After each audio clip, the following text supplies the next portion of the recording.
Let me paint you a picture.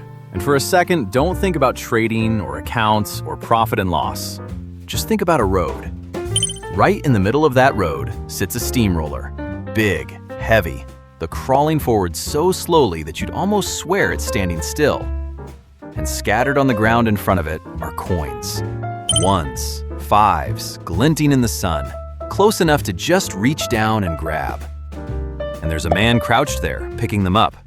He isn't stupid. He knows perfectly well the steamroller is inching toward him, but it's so slow that he can bend down, grab a coin, and step back with room to spare. He grabs the first one, and he's fine. He steps up, grabs another, still fine.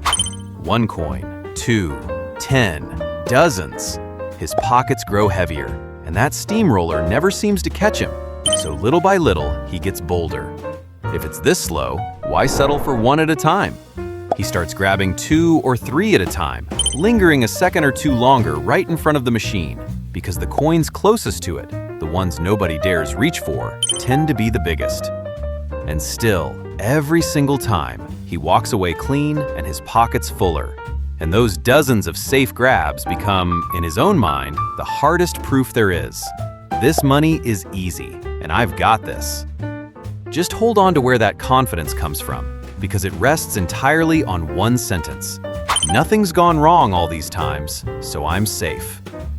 Hold that picture in the back of your mind. We'll come back to it. Now, let's talk about Danny.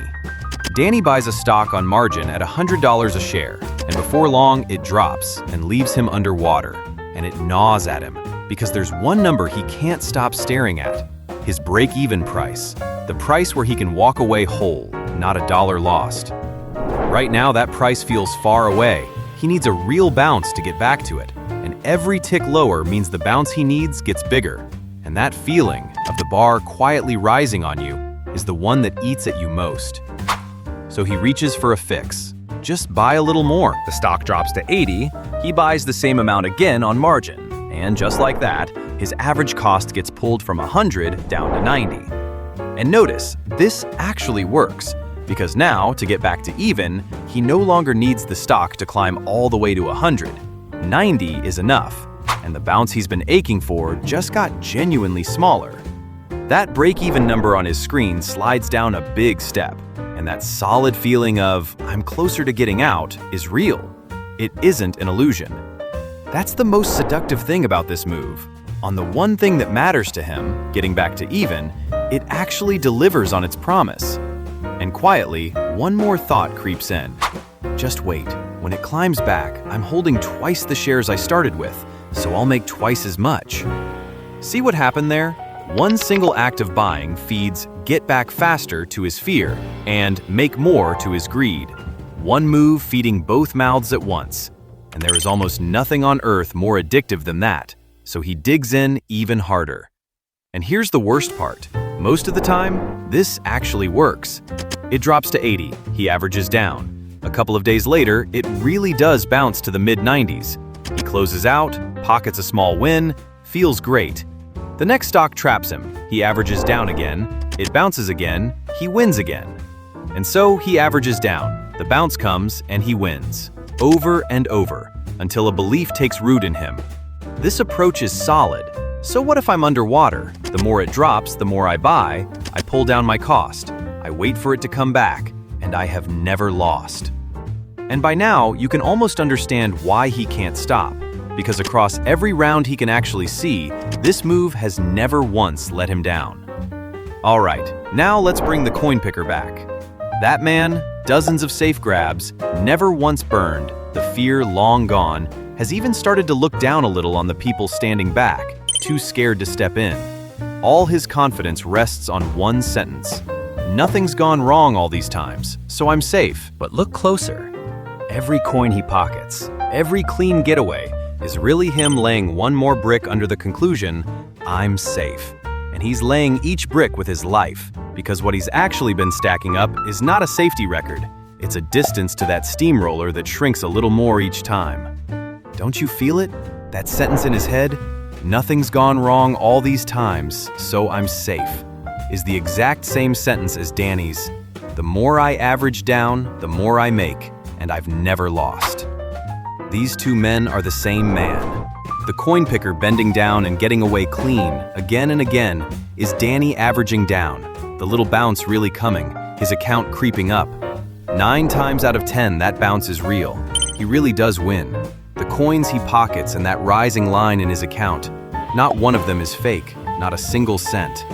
The problem was never in those 9. The problem is the 10th. One day, the market just doesn't turn back. It drops to 80, he averages. 70, he averages again. 60, 50, and he's still averaging. And each time the bounce refuses to come, until by the time it's at 40, he's poured in nearly every dollar of margin he can reach. And by now, the position in his hands is no longer that small first slice.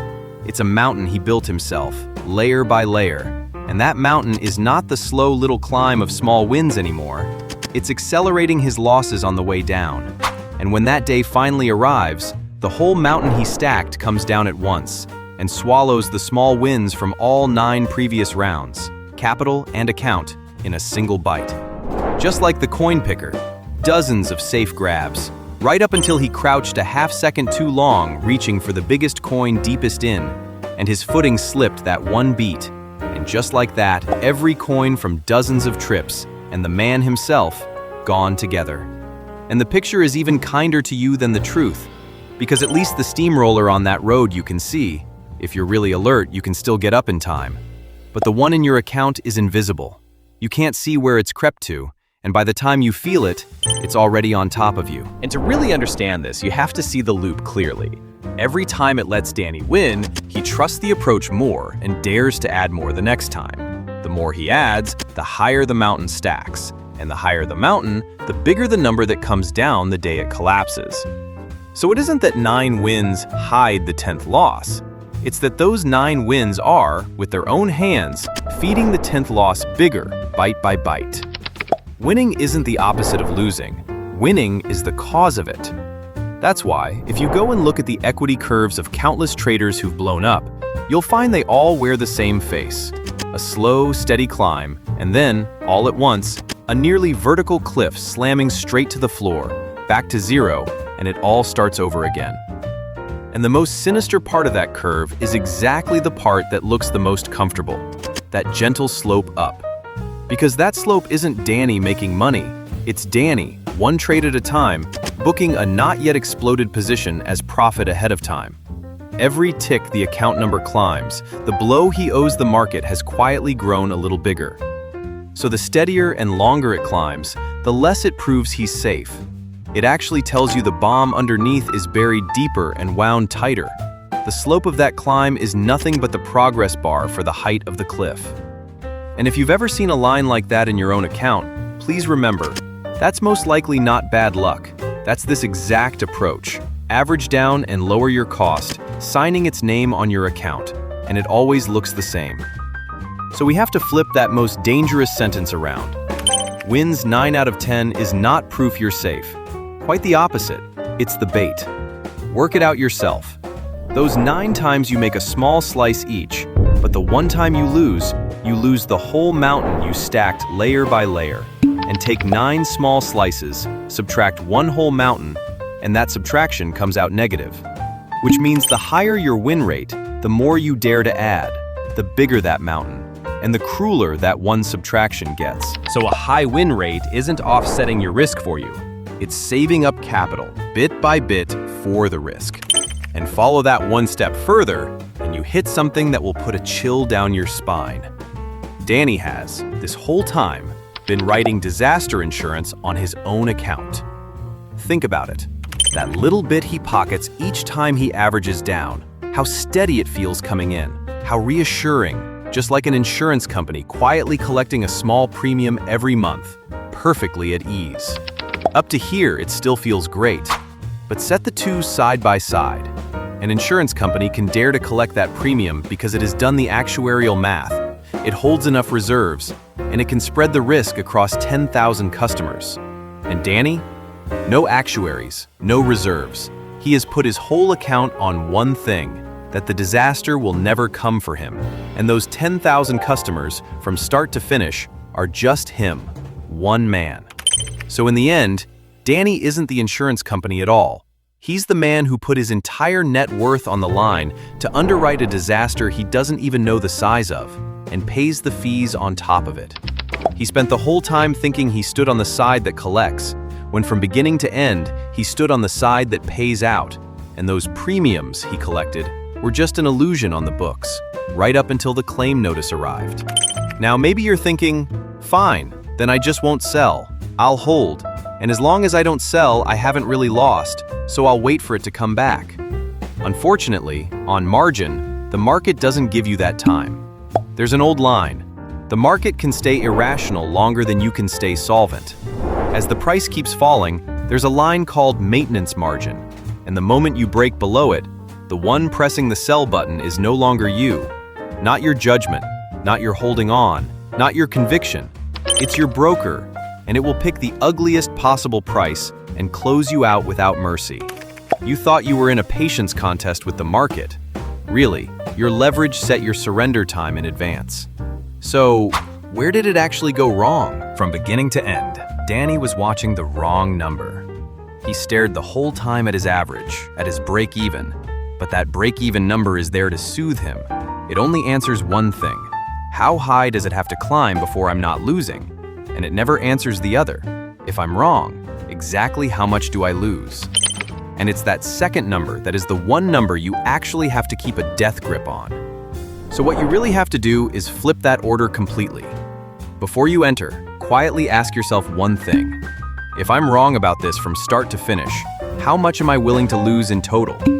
Write it down, a specific number, say 1% of your account.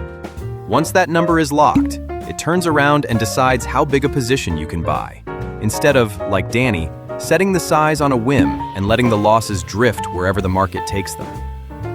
As for adding, it's not that you can never add, it's that before you do, you make it past two honest questions. First, if I were flat right now, would this price, this action, make me buy here? If not, then what you want to add isn't a new good trade at all. It's just papering over the old bad one. Second, if I really add this, counting the new position in, is that most I can lose, total still inside the line I drew at the start? The moment the math says you're over, it is no longer a question of whether you want to add. The math simply won't let you. The idea, spelled out like this, isn't hard. What's hard is the moment it actually arrives, when fear and greed rush your head at once, and whether you can still hold the line you set when you were calm. It's like the coin picker. The thing that could actually save him is a line drawn on the ground, a good distance back from the steamroller, past which he simply will not reach. That line, on 100 smooth trips, he never needs, and he might even resent it, blame it for the biggest coin he left behind, but it exists for that one time. And it's exactly that one time that decides whether he ever gets to grab a coin again. And that is exactly why a lot of serious traders will just hand that line over to something that doesn't get its head rushed, something that won't lean half a step farther for the biggest coin. The moment that most I can lose they set before entering gets crossed, it flags you, or even pins your hand for you, and leaves emotion no room to reach. The thing we're building, Meridian, is one such way. It makes none of your trading decisions for you. It only helps you hold the risk line you set while you were calm all the way through. It's not the only answer, but if you keep losing on "I understood it perfectly, my hand just didn't hold," and you want to see what it looks like, take a look at meridianpsi.com. One last thing to leave you with. Look back at Danny, and what he really lost was never that one move in the market. It was that from start to finish, he kept answering, "How high before I'm back to even?" and never once answered, "If I'm wrong, how much do I take?" And flipping the order of those two questions is very nearly the entire distance from a gambler to a trader. If this was any use to you, top left or top right of the screen, I've put 2 videos that dig deeper, so go watch those next. And if you'd like to spare yourself a few of these pits, hit subscribe, and I'll see you in the next one.